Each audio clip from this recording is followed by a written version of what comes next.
Alors ici, la Nissan Leaf est un véhicule entièrement électrique, n'utilise aucun combustible pour fonctionner.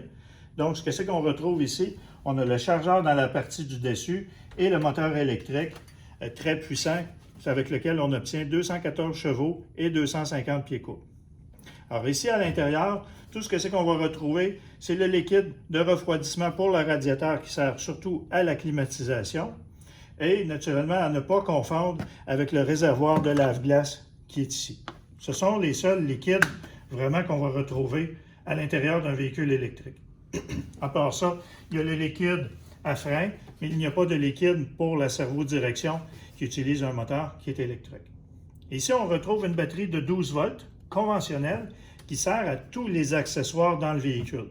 Alors, parmi les accessoires qu'on va retrouver, c'est naturellement les essuie-glaces, la ventilation et non pas la climatisation. Ne pas confondre, la climatisation va utiliser la batterie de 62 kW, mais par contre, la ventilation, les bancs chauffants à l'avant, à l'arrière, le volant chauffant, les vitres électriques, la radio, le fonctionnement général du véhicule va utiliser la batterie de 12 volts.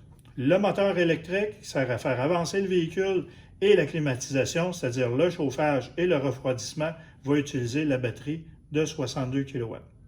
Alors ici, on peut se retrouver dans une situation, des fois, où c'est que cette batterie-là pourrait tomber en panne pour différentes raisons.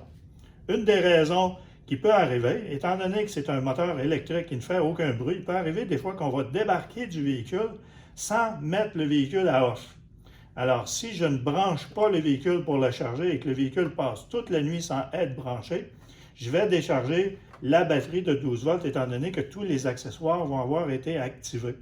Alors, ce qui va se produire à ce moment-là, c'est que je ne pourrai pas rentrer dans le véhicule sans avoir à utiliser la clé conventionnelle et je ne pourrai pas démarrer le véhicule étant donné qu'il n'y a plus d'électricité pour le fonctionnement électronique du véhicule. Alors, ce qu'on doit faire, c'est tout simplement brancher ce qu'on appelle en anglais un booster pack ou utiliser tout simplement les câbles de recharge en me branchant sur un autre véhicule, c'est-à-dire des câbles à booster, et tout simplement brancher les câbles à booster sur les connecteurs et laisser au moins un minimum de 15 minutes la batterie branchée avant de pouvoir démarrer le véhicule parce que cette batterie-ci doit être suffisamment chargée pour pouvoir activer toute l'électronique.